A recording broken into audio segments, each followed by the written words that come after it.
Bangladesh joint था पाकिस्तान में, तो बेटी का बलात्कार पिता के सामने होता था, माँ का बलात्कार बेटे के सामने होता था, बहन का बलात्कार भाई के सामने होता था, और ना जाने कितने उस वक्त के वक्त में वॉर बेबी पैदा हुए थे। 8 लाख से ऊपर बंगालियों को मारा गया था। पाकिस्तानी जो कराची के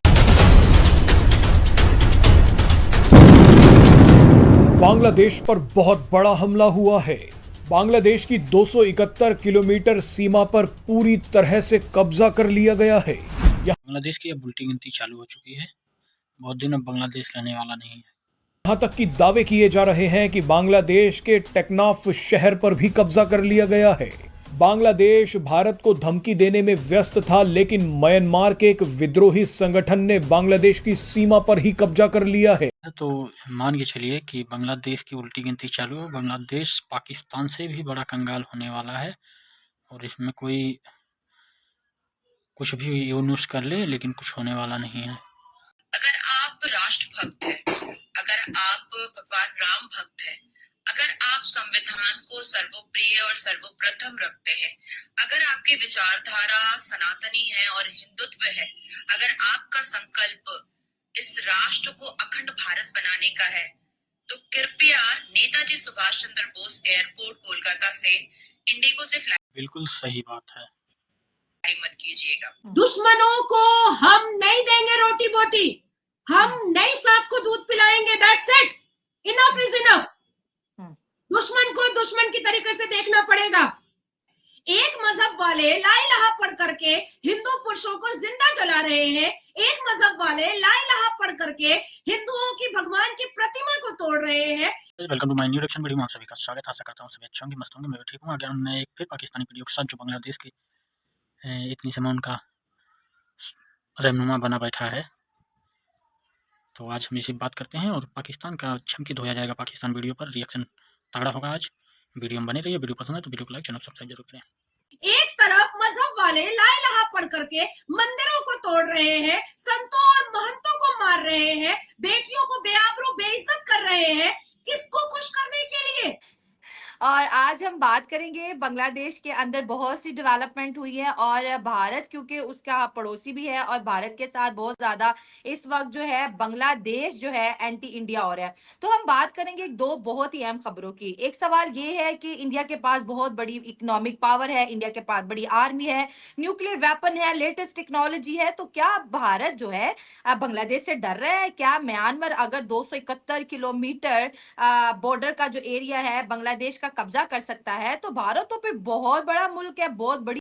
भारत की वो हैसियत है कि बांग्लादेश में घुसकर बांग्लादेश के चींटी की तरह मसल लेगा भारत, और पाकिस्तान को जैसे कंगाल बनाया उसी तरीके से पहले बांग्लादेश को भी कंगाल बनाना है। तो पहले लड़ाई करने की जरूरत नहीं, पहले कंगाल बनाने की जरूरत है। जब कंगाल बन जाएगा तो ऑटोमेटिक खत्म हो जाएगा, मानने की जरूरत नहीं है। आर्मी है, क्यों जो है अटैक नहीं कर रहा? या फिर हो सकता है कि ये साजिश हो इंटरनेशनली कि भारत को रशिया की तरह, इसराइल की तरह एक वॉर के अंदर फंसाया जाए और उसका जो इकोनॉमिक मॉडल है उसको टोटली डिस्ट्रॉय कर दिया जाए। जितने आतंकी संगठन हैं, जितने भारत से जलने वाले देश हैं, कुछ ही होंगे, एक दो, उनकी साजिश ये है कि इंडिया को डिमोटिवेट किया जाए ताकि इंडिया वार में फंसे और इंडिया की इकनॉमी गिरे, इंडिया भी हम लोगों की तरह हो। पर यहाँ मोदी उन सबका बाप बैठा है, कभी ऐसा होने वाला नहीं है। मोदी अपने तरीके से हैंडल कर रहे हैं। नाजिया इलाही खान हमारे साथ मौजूद है, और आज दोस्तों हम बहुत ही बड़े इंकशाफ आपके साथ आज की वीडियो में करने वाले हैं बांग्लादेश और भारत को लेके। तो नाजिया जी को वेलकम करते हैं और साथ साथ थैंक्स भी कहते हैं। Thank you so much ma'am join करने के लिए, एक बहुत ही सुपर हिट वीडियो देने के लिए। नमस्कार, वंदे मातरम, भारत माता की जय, जय जगन्नाथ। बस महादेव की कृपा है, जय श्री राम।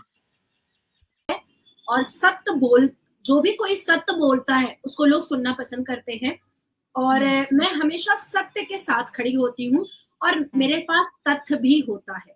हवाबाजी में मैं अपनी कोई भी बात नहीं रखती हूँ। मुझे पाकिस्तान से बॉयकॉट किया गया था, वो भी आप लोगों के सामने था। मुझे बांग्लादेश के मुल्ला मौलवी धमकी दे रहे थे, वो मैंने आपको लाइव में सुना दिया था, और कई नेशनल न्यूज में भारत में भी दिखाया गया। बांग्लादेश के कई 2 फुटिया 3 फुटिया मौलाना है जिन्होंने यहाँ तक कहा है कि अगर नाजिया इलाही खान बांग्लादेश की सरजमीन पर पैर रखेगी तो जिंदा वापस नहीं जाएगी। पर मुझे पता है कि 2 फुटिया मौलाना जैसे 72 135 फुट की वर्जिन हूरों का मजा लेने के लिए तैयार है, मजा आया। वैसे ही 3 फुटिया मौलाना 5 फुट 6 इंच की नाजिया इलाही खान का पहले रेप करने की कोशिश करेंगे, फिर काटने की कोशिश करेंगे और फिर भारत को बताएंगे कि देखो तुमने नाजिया इलाही खान को भेजा तो मैंने उसके साथ क्या किया। So I know that very well. अब आते हैं बांग्लादेश के किसी में माई के लाल में हिम्मत नहीं है जो भारत के एक नागरिक को उंगली उठा दे और उनको कुछ कर दे। अगर कुछ जिस दिन कर दिया उस दिन बांग्लादेश सरकार से बचने वाला नहीं है, ना ही हमारी सेना से। टॉपिक पर नई मॉमी है, आप ग्लो कर रही हैं Shaila. Thank you. Bharat checkmate तो यूनुस जिहादी, हम्म, भारत ने चेकमेट कर दिया है यूनुस जिहादी पर। भारत ने खरीदा है 30,000 crore K9 Vajra and Sukhoi 30 MKL। We are ready to war, we are ready, हम तैयार हैं बैटल के लिए। बट आदरणीय प्रधानमंत्री 3C से हमेशा थोड़ा इग्नोर करते हैं 3C को। अब वो 3C क्या है जी? कॉन्फिडेंस। भाई सच बताओ ना तो मजा आ जाता है। नाजिया इलाही खान जब रहती है ना, इतना धोती है पाकिस्तान को, इतना बांग्लादेश को धोती है, मजा आ जाता है। इतना सुनने को अच्छा लगता है कि भारत की बेटी अगर चढ़कर उनके सीने पर, उनके खुलकर उनके सामने उनकी हमेशा स्ट्रगल करना चाहिए कॉन्फ्लिक्ट और कंफ्यूजन। जबरदस्त। हाँ, कॉन्फ्लिक्ट कंफ्यूजन और कॉन्फिडेंस ये इंसान को बर्बाद करता है, डेविस्टेट करता है। तो जब हम वॉर करेंगे तो हम कंफ्यूज बिल्कुल नहीं रहेंगे। जब हम वॉर करेंगे बांग्लादेश के साथ तो हम कॉन्फिडेंट नहीं ओवर कॉन्फिडेंट रहेंगे। और जब हम वॉर करेंगे बांग्लादेश के साथ तो उस कॉन्फ्लिक्ट का मजा हम किसी भी पाकिस्तान शाबाश, पाकिस्तान की औकात दिखाने वाली, बहुत अच्छा। जैसे कोठे तवायफ खाने को मजा उठाने नहीं देंगे, ये तो बात तय है। अब आती है बात के भारत में भी बांग्लादेशी घुसपैठियों का खोज स्नीफर डॉग लेकर के, जो सूंघने वाला कुत्ता होता है ना, उसको लेकर के स्टार्ट कर दिया गया है।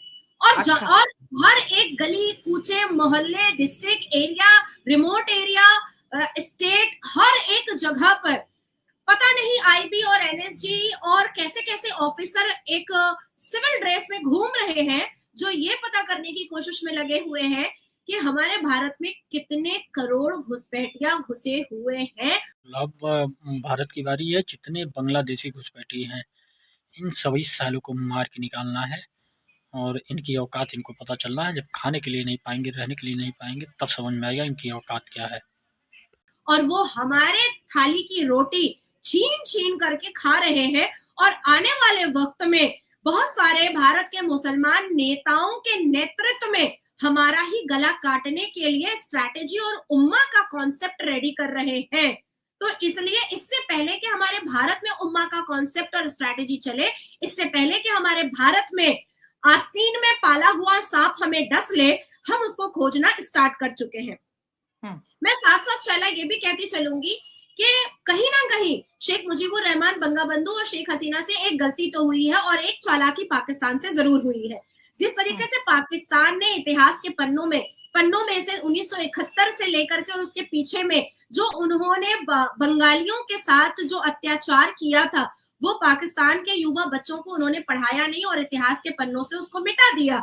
जैसे कि जब बाप अपनी बेटी के साथ हलाला करता था, भाई अपने भाभी के साथ हलाला करता था, इतने हलाले किए हैं पाकिस्तानियों ने, कहने की जरूरत नहीं, सब जानती है दुनिया। बांग्लादेश ज्वाइंट था पाकिस्तान में तो बेटी का बलात्कार पिता के सामने होता था, माँ का बलात्कार बेटे के सामने होता था, बहन का बलात्कार भाई के सामने होता था। और ना जाने कितने उस वक्त के वॉर में वॉर बेबी पैदा हुए थे। 8 लाख से ऊपर बंगालियों को मारा गया था।